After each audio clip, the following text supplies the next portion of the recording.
In 2014, Ennio was a martial arts master and owner of a fight and training academy. That's when he had a stroke that left his left side paralyzed. This moment of stroke generated a coma. He had a very remarkable experience, which changed his whole way of seeing the world and behaving in it. He always believed in God, but he never had religion. He lived in a very competitive and rivalry culture. He did not believe in the independent life of consciousness without the body. It was something very impactful and negative, and that made him afraid that one day he would go back there. So he rethought his whole life. The coma lasted 5 days. In the extra-physical dimension, he felt that he stayed several days. In these 5 days he acquired pneumonia that further complicated his health condition. Was in college when he had the stroke and passed out. Then woke up in a strange place. At first he was confused and lost, and then began to feel more oriented and realized that he was in a strange place. He was very scared. It wasn't a good place. Only thought about going home. There was low vegetation. The day was overcast, gray. There were no birds, no crickets or animals. There was nothing colorful. Became quite agitated and walked and ran a lot until he reached a street, and that street seemed to have no end. It got dark and the fear increased because can't see anything in the absolute darkness. He didn't feel tired, didn't feel hungry or physiological urges, didn't sweat. Only weighed the mental fatigue. Felt the weight of his body on the ground as if he had a real body. He was dominated by a constant and very strong fear. Was crying a lot. Then the day cleared. Had already walked many hours. Then he saw people and ran to communicate with them and get help. About 500 meters away, realized that people were screaming, muttering, asking for help, and they were mutilated. Some were screaming for God's help. Others were calling out the names of relatives. Some had parts of their bodies in putrefaction. Others were mutilated.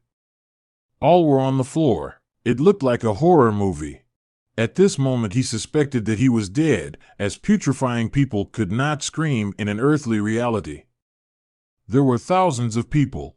The smell of rot was very strong. Said that could feel his physical body, and that the muscles were shaking so much that hurt from muscle contraction. The whole body was shaking all the time. So he ran away from that place.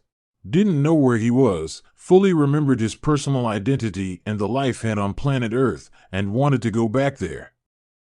That dimension was absolutely real, touched the body and felt like it was 100% made of flesh, just like in the physical world.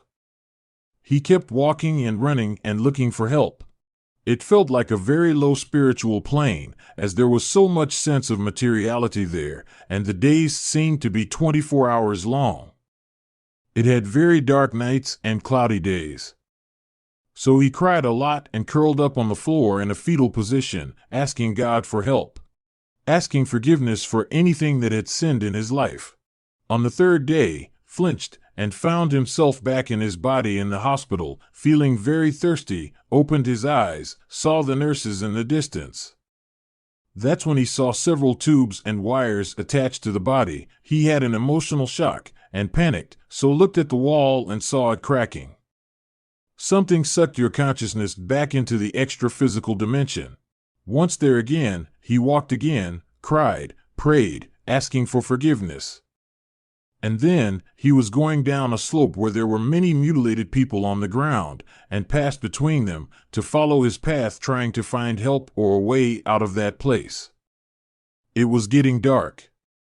People asked him to help them, but he was terrified, trying to find help for himself. Then, 40 meters away, there was a giant creature with red eyes. She looked towards him, and he froze in fear. The creature approached and began to smell all over his body, smelled all parts of his body, especially his face.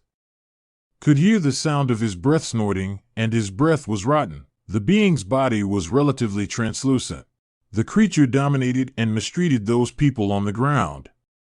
After sniffing it, the monster headed towards the other people. None of that existed on planet Earth, and he thought he was dead, but his desire was to survive and return to his family and home.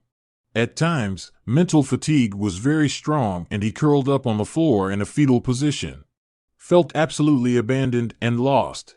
He cried and prayed to God all the time, asked for forgiveness. He felt like he had a physical brain and was having a mental breakdown, was shaking a lot, was suffering a lot, and when walked again, he saw a gigantic wall that went into infinity. And there was an entrance to this wall. Entered and saw a descent and a cave with a fire or light inside. At a certain point, he heard a voice that said, "Don't go there." There was no one present, there was only the voice. So he gave up going and turned back. Was surprised because he felt alone and abandoned in that environment of degraded people. Walked away from there and kept walking.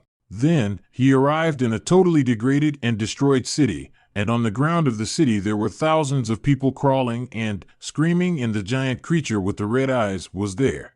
The city had no light, everything was neglected, old, rotten, colorless, roofs destroyed, walls cracked. So, he tried to run away. He walked and arrived at a beach. The sea was dark and had small waves, and the sand was muddy, and the strong smell was very bad. It smelled like silt and mud. There was no life there, no colors. Just black and gray. So he climbed a mountain and woke up in the hospital.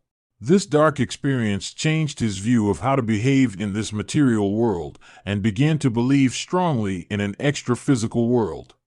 He says he has not seen God or anything that is positive in the experience, but believes in God.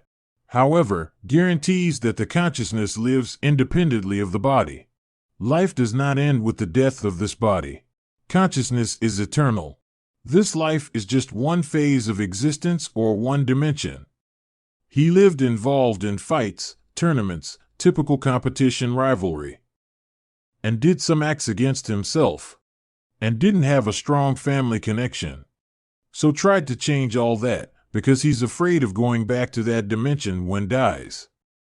Today he thinks twice before doing any negative act. He warns, don't be cruel to yourself or others.